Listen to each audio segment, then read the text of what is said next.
Mbola tsara antsika jiaby izay manaraka ny fahitalavitra MBS amin'izao fotoana izao. Ato amin'ny fandaharana ahoana marina no misy antsika amin'izao asaiko ampanajana anao anaraka izany hatramin'ny farany. Ny ahoana marina moa dia fandaharana raiky izay itondrany mpanao gazety ny MBS lohahevitra isan-karazany. Ny amin'ity androany ity dia ny manodidina ny resaka finoana no andesina aminao indray satria dia manandanja bevata eo amin'ny fanabeazana teto Madagasikara sy teo amin'ny fiarahamonina malagasy amin'ny ankapobeny mihitsy ny fidiran'ny baiboly masina teto amintsika. Ny tantaran'izay ary no andesina aminao atao anatin'izao fanadihadiana izao.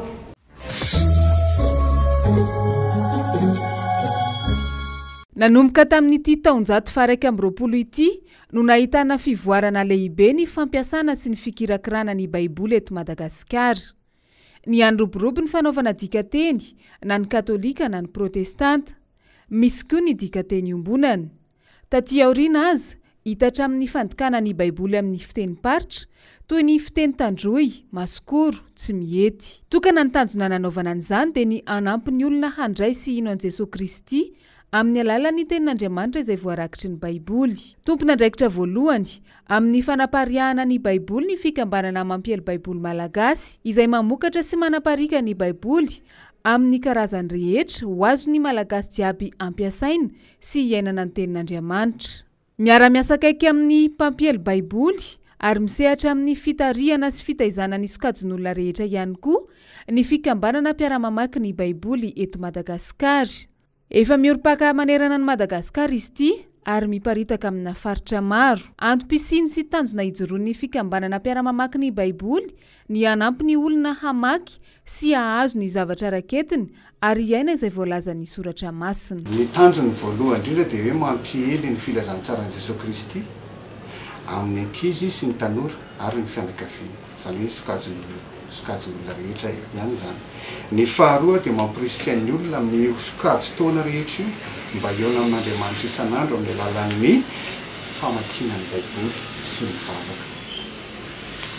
Izany atao mba hananana finoana manokana an'i Jesosy Kristy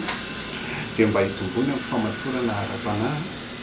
dia mba tonga azy ho mpikambana mavitrika ihany koa any anivon'ny fiangonana sy ny sehatra rehetra izay misy azy any anivon'ny fiarahamonina. Zany ny voalohany ny antom-pisiana dia ny baiboly, mamaky baiboly araka ilay anarana hoe mamaky ny baiboly. Dia tsy hoe mamaky fe mamaky fotsiny fa hoe ahatonga an'izy ho lasa tena fiainana mihitsy izany. Dia izany mahatonga anay mamokatra n'ireo karazana fitaovana isan-karazany mba hahamora n'ilay famakian'ny olona ny baiboly. Dia mamokatra izay ohatra ny mana isan'andro izay efa hitanareo mandeha any amin'ny radio any amin'ny mana henona fa misy dia misy koa ny mana boky. Fa andesantsika teo moa zany misy manaboky mivoaka isaky ny enim-bolana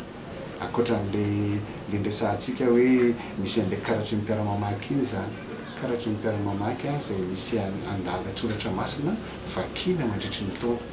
mivoaka isan'andro zany, misy isan'andro le izy. Dia ny manaboky manaraka amin'io manazava le tenin'Andriamanitra izay avy vakinao manokana zany. Ny olona zany mamaky manokana aloha dia avy eo mandray ny lesona anazy manokana dia avy eo izy mamaky an'ilay mana dia lasa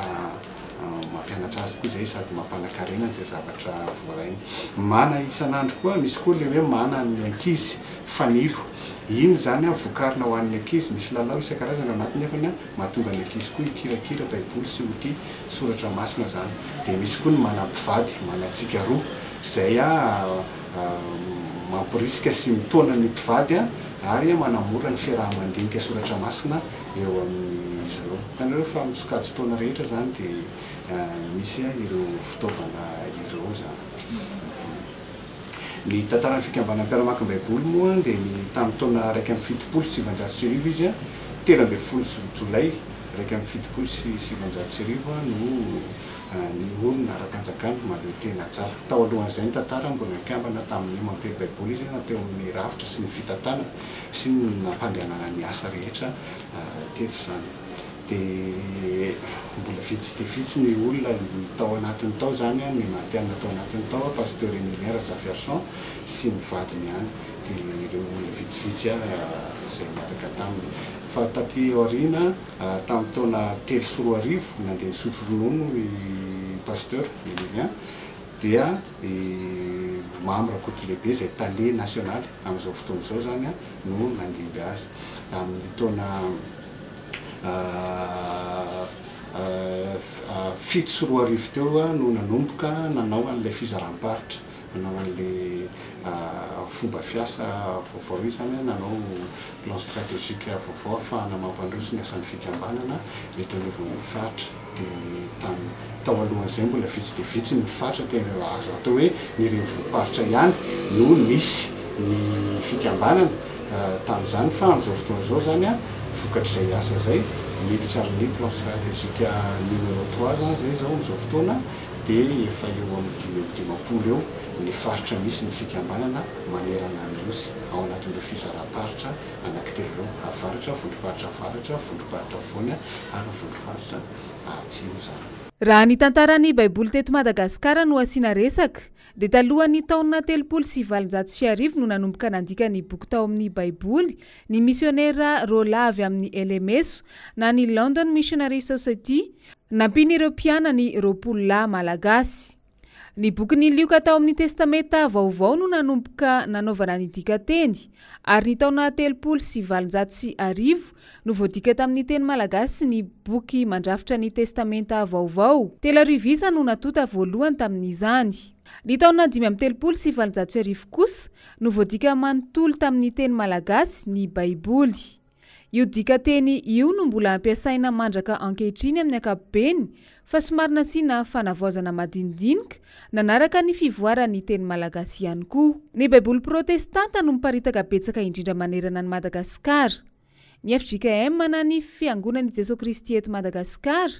ny FLM na ny Fiangonana Luterana Malagasy, ny EEM na ny Eklézia Episkopale Malagasy ary ireo zanam-piangonana nitsangana taty aoriana dia mampiasa ny baiboly protestanta izay natota tamin'ny taona 770 sy nasipantsiana tamin'ny taona 570 avokoa. Tamin'ny taona 570 io ihany koa raha tsy ahivina no nitsangana tamin'ny fomba ofisialy ny fikambanana mampiely baiboly malagasy. Manana ny anjara toerana lehibe eo amin'ny tantaran'ny firenena malagasy ny baiboly satria mamolavola ny fiarahamonina hatramin'ny nisiny ary mbola misy azo iainana mandraka ankehitriny ny vokatra izany. Resaka baiboly raha ny tena marina nanomboka tamin'ny atao hoe fanitsim-pivavahana no tena nisy fivoarana be mihitsy fiatsarana fa talohan'izany ny baiboly dia amin'ny ankapobeny amin'ny teny latina ihany no nisin'izany teny zany tamin'ny baiboly zany any hoe teny latina no nanoratana azy dia olona voatokana no afaka mamaky an'ilay baiboly satria mahay an'ilay teny latina dia adika zany le teny ho fantatry ny be sy ny maro dia rehefa teraka zany ny fanitsim-pivavahana dia nisy filana ataoko hoe filana tsy maintsy natao tamin'izany baiboly zany filana mba hadika amin'ny teny hain'ny olona ny dikatena anaty baiboly dia nanomboka teo nanomboka niparitaka ny fanoratana amin'ny baiboly amin'ny teny pirenena hain'ny olona rehetra. Ny baiboly aloha zany amin'ny ankapobeny zay ahafantaran'ny olona azy kirakirahan'ny olona azy samy manana ny eritrerina fa raha baiboly amin'ny maha baiboly azy io fotsiny dia tsy tenin'Andriamanitra avy hatrany io fa dikany hoe baiboly mantsy dia boky maro ny dikany dia rehefa mitrandraka baiboly zany ny olona vakina amin'ny baiboly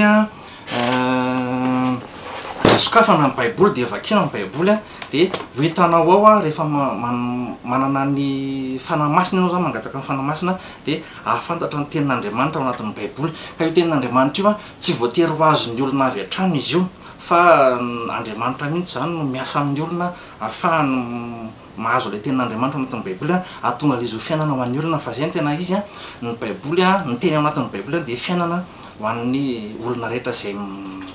mamaky sy mikirakira azy. Efa mipakany amin'ny olona rehetra mihitsy amin'izao fotoana izao rehefa lasa ataoko hoe varotra manokana fivelomana ho an'ny olona amin'ny ankapobeny ny baiboly satria ilain'ny olona ny baiboly tadiavin'ny olona ny baiboly ampiasain'ny olona amin'ny fomba rehetra ny baiboly dia be dia be zany ny olona lasa manana asa satria mikirakira baiboly sy mampiasa baiboly ary mivarotra baiboly. Eny misy lanjana amin'ny malagasy satria raha resaka fotsiny zao tamin'ny andron'ny Rafaravavy Rasalama ohatra tamin'izany fotoana zany tamin'ireny fotoana ireny a voadika tamin'ny teny malagasy ny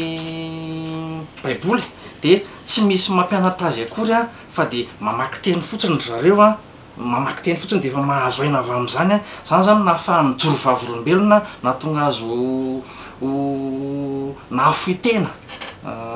nahafoy ny aina mihitsy aza man'izany baiboly zany ka le teny vakina anatin'ny baiboly a de tena mitondra aina mitondra hafatra ho an'ny olona raha tena vakina amin'izay tenin'Andriamanitra zay izy io moa zany ohatra ny boky rehetra ihany rehefa tsy miraharaha ny teny eo ianao a de mety tsy hitondra ninina ao anao izy io fa rehefa iainana izy io a de tena fiainana ho anao mihitsy anatin'io. Tsy mitsahatra ny mivoatra ny tontolon'ny fampiasana sy fikirakirana ny baiboly. Ankehitriny efa betsaka ny fomba ahafahana mandray ny tenin'Andriamanitra araka ny voalaza ny baiboly miankina amin'ny sokajy taona rehetra ihany koa. Efa azo atao ihany koa amin'izao fotoana ny mikirakira ny soratra masina amin'ny alalan'ny teknôlôjia moderna.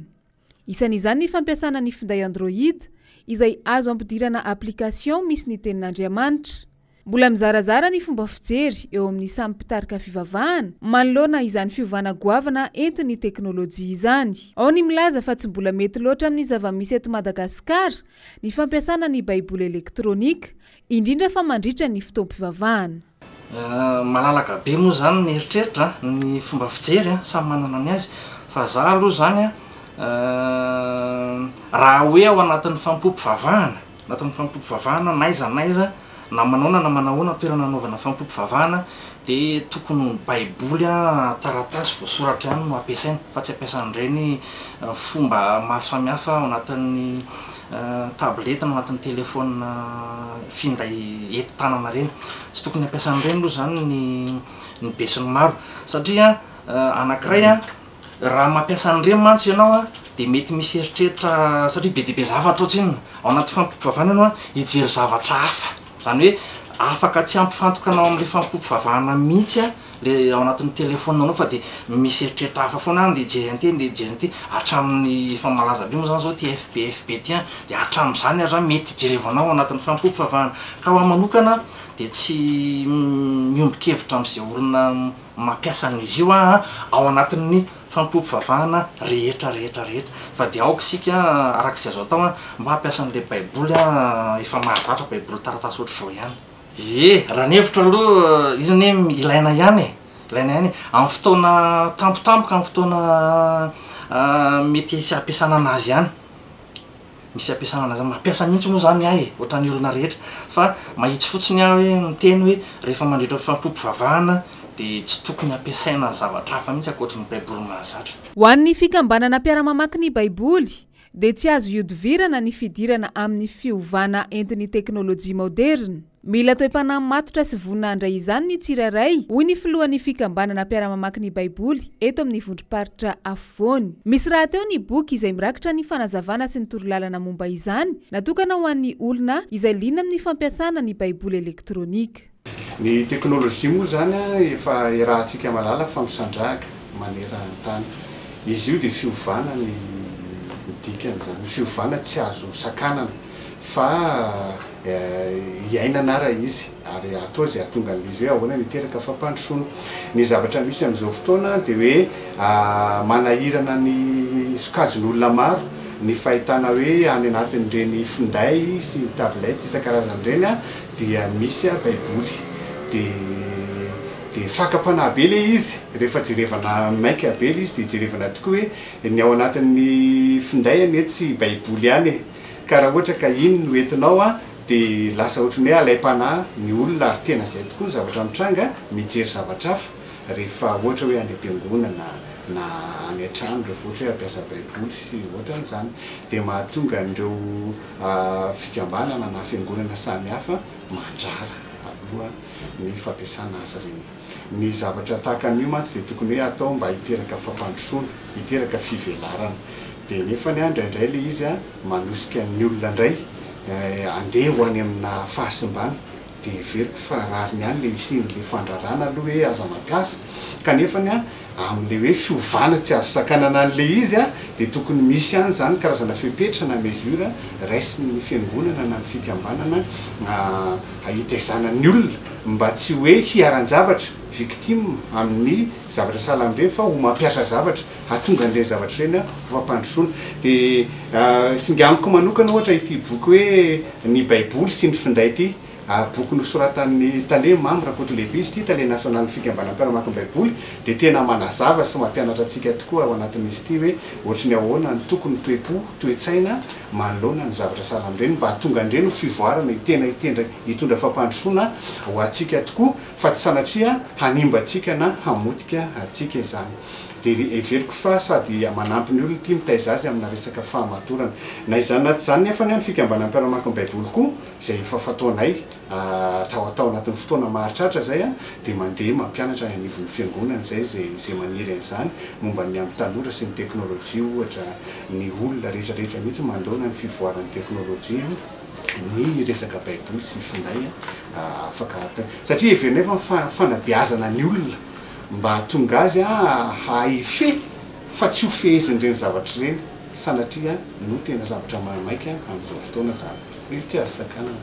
tsy mandeha foana amin'izao vanim-potoana iainantsika izao betsaka ny fiovana andesin'ny fandrosoana avy any ivelany manana ny lafitsarany azo raisiny izy ireny saingy tahaka ny zavatra noforon'olombelona rehetra dia misy ihany koa ny lafy ratsiny ny mandray izany ampahendrena sy ampandiniana no ahafahana miatrika ny fiovana izay tsy azony izaniza ialana aoka tsy ho adinoina fa singa iray amin'ireo zavatra nentin'ny fandrosoana ihany koa ny baiboly izay ampiasain'ny kristiana rehetra ankehitriny io satria tsy azo afenina fa nanana ny finonana rahany sy nampiavaka azy ny malagasy fahiny hain'ny malagasy anefa ny nandray ny lafitsara ny raketiny io baiboly io izay fitambarany boky masina misy ny tenin'Andriamanitra hain'ny malagasy ihany koa ny nampiasa azy sy nampifandray azy tamin'ny zava-nisy teto amintsika ka izao izy mbola tafatoetra mandraka ankehitriny izao ary anisany reharehan'ny malagasy jiaby ny fananana an' Jesosy Kristy ho tompo sy Andriamanitra.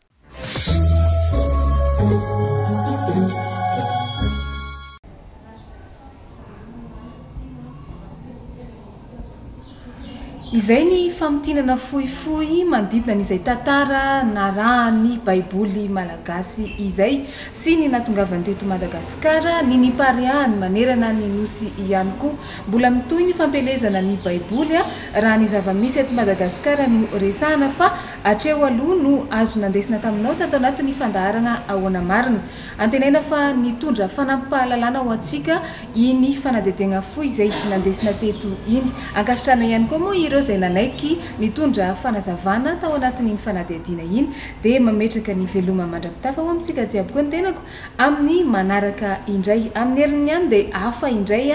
ny loha-hevitra izay hoarantsika ato anatin'ny ahoana marina ary mpanao gazety hafa ihany koa avy eto amin'ny MBS no hitondra n'izany ao amintsika veloma tokoa.